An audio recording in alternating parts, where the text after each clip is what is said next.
The tale of Dave Bocks and the radioactive uranium furnace. Dave Bocks was 39 years old when he disappeared during his shift as a pipefitter in the maintenance department at the Fernald Feed Materials Production Center. Dave's remains were discovered inside a uranium processing furnace a few hours after he was last seen. Was this foul play, or did this well-liked employee and father of three take his own life in the horrors of a fiery uranium furnace? Fernald Feed Materials Production Center. The Fernald Feed Materials Production Center, commonly known as Fernald and then later by the name NLO, is a production center located within both Crosby Township in Hamilton County and Ross Township in Butler County, Ohio. The factory provided thousands of well-paying jobs to people in Hamilton County and Butler County, and people did not know much about what the Fernald Center actually produced. Many saw the water tower on location with its red and white check pattern and assumed that Purina owned Fernald. The logo for the Purina dog and cat food brand was almost identical to the design on the water tower, and rural Ohio seemed like a perfect place for a giant factory making pet food. It didn't help that the center was called Fernald Feed Materials Production Center, but what was produced at Fernald was not pet food. Fernald was a uranium processing facility that produced uranium fuel cores for the U.S. nuclear weapons production complex from 1951 to 1989. The location of Fernald was strategic. It was located between the uranium ore delivery ports in New York and New Orleans, making it a very accessible location. The isolated area gave Fernald a unique layer of safety and security. Even better, the site was 30 to 50 feet, 9 to 15 meters, above a vast water aquifer that supplied Fernald with the water needed to process uranium metals. The employees of Fernald were told that the plant produced very low levels of radiation, and there was nothing there that would harm the workers and not to tell anyone what they were doing at work. According to one former employee who began working in 1982, everyone was required to sign a non-disclosure agreement at the time of hire. The truth was that Fernald did not produce low radiation levels, it was releasing large amounts of radioactive uranium dust into the atmosphere. This caused significant radioactive contamination of the areas surrounding the plant. The scandal. Between 1951 and 1989, Fernald produced 170,000 metric tons uranium, MTU, of metal products and 35,000 MTU of secondary compounds like uranium tetrafluoride, known as green salt, and uranium trioxide. It would only be in 1984 that the public learned that Fernald had been pouring out millions of pounds of uranium dust into the atmosphere for decades. After the factory was closed down in 1989, two medical programs were created for medical surveillance that offers services like periodic medical exams and diagnostic testing to the 12,480 members enrolled in the programs, as of January 2007. But 1984 also saw a different scandal, the suspicious death of one of Fernald's employees, Dave Bocks, a case still unsolved today. In June 1984, Dave Bocks went missing during his night shift fitting pipes for Fernald. He was seen by multiple people, but at some point he seemed to disappear into thin air. A witness claims to have last seen Bocks sitting inside a car around 4 a.m., having a serious discussion with a supervisor. It is unknown what Bocks and the supervisor were speaking about, and the name of said supervisor has never been released to the public. The last official sighting of Bocks occurred around 5 a.m., and it was reported that he was seen walking toward Plant 4, the green salt plant. His remains were found inside the furnace in Plant 6, the metals fabrication plant. One of Dave's co-workers/carpool buddy told police that Dave was not present in Plant 4 for a scheduled safety meeting at 7 a.m. that morning.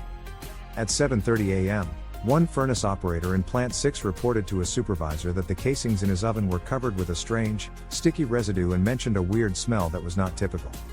The supervisor said things were fine, and the operator returned to work. Dave's carpool buddy waited for Dave to meet him to drive him home, but he never showed up. Dave Bocks' friend reported him missing, and the facility began investigating to locate the missing man. Suspiciously, the plant records showed a sudden 28-degree drop in temperature in a furnace in Plant 6. The temperature was constantly maintained at 1,350 degrees Fahrenheit. The temperature change suggested that something foreign had been dumped into it. An employee found what they believed to be a piece of bone on the lip of the furnace and called the local sheriff's department.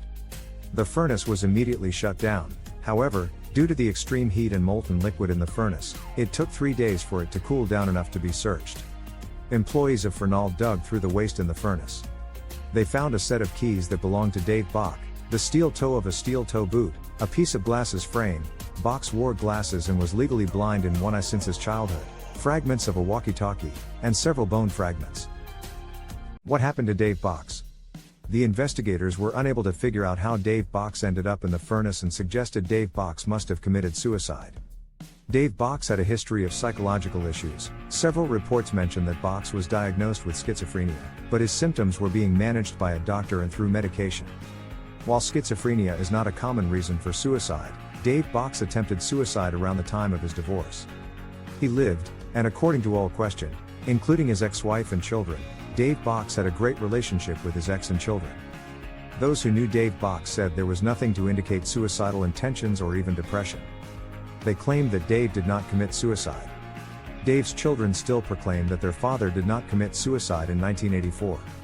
It is worth noting that many family members and friends of an individual who committed suicide are often in deep denial of what happened and firmly believe their loved one has been murdered. They feel like they knew the deceased well enough to notice if they were depressed or suicidal, or that the deceased trusted them enough to feel comfortable reaching out if they were in mental distress. The thing is, depression or the desire to commit suicide is not something you can easily notice in someone else, unless you are a trained psychologist/psychiatrist. Depression looks different in everyone, and many depressed individuals can mask their feelings in order to seem fine and act like they are not distressed. The individual likely doesn't want to bother someone else with their problems, or that everyone would be better off without them, and will remain silent. Could Dave Bocks have committed suicide? Possibly. Suicide or murder are the only logical explanations for how Bocks ended up in a furnace. Many members of Dave Bocks' family and co-workers insist that he was murdered and someone had to lower his body into the furnace. Some believe that Bocks knew that Fernald was releasing millions of pounds of uranium dust into the atmosphere and was killed to keep him silent. Co-workers believe that the sighting of Dave Bocks inside a parked car engaging in serious discussion with a supervisor at 4 a.m. the day he died was Dave informing the supervisor about what he knew. Dave Bocks' family feels that he was murdered by one or more of his co-workers who had suspected him of being the whistleblower to the emissions scandal that same year, 1984. However, it is important to note that there is no conclusive evidence that indicates that Bocks was the one who leaked information about the nuclear emissions to the public, or if that is what he was speaking about when cited at 4 a.m. There are a few other suspicious things about the case, which makes solving it tricky. One strange element is that Dave's carpool buddy reported seeing his keys on his toolbox when Dave's lockers were opened up before his body was discovered. This friend was familiar with the set of keys, including the key to his car and opening the locks on his lockers at the facility. Yet, the keys were found in the waste of the furnace after it had cooled down 3 days after his disappearance. The keys were not melted. If Dave Bocks had his keys on him when he entered the furnace, they would have melted in the furnace's heat, but only one key, possibly his house key, was damaged. It is possible that the keys were thrown into the furnace right before Fernald employees searched it, but it cannot be confirmed. Finding pieces of a plastic walkie-talkie, part of a pair of glasses, and the steel toe of a boot that was not melted is also suspicious. Carbon or stainless steel has a melting point of over 2,600 degrees Fahrenheit, 1,425 Celsius, meaning the furnace was not hot enough to melt the steel in Dave's boots. However, the furnace took 3 days to cool down, which might have been enough time for the steel to melt. Why there was only one steel toe found is a mystery. The other materials should have melted if they entered the furnace when Dave Bocks did. Regarding the bone fragments, their discovery is not massively significant, even though several articles about Dave Bocks' mysterious death mention the fragments. When a body is cremated, the temperature must be above 1,400 degrees Fahrenheit, 760 degrees Celsius.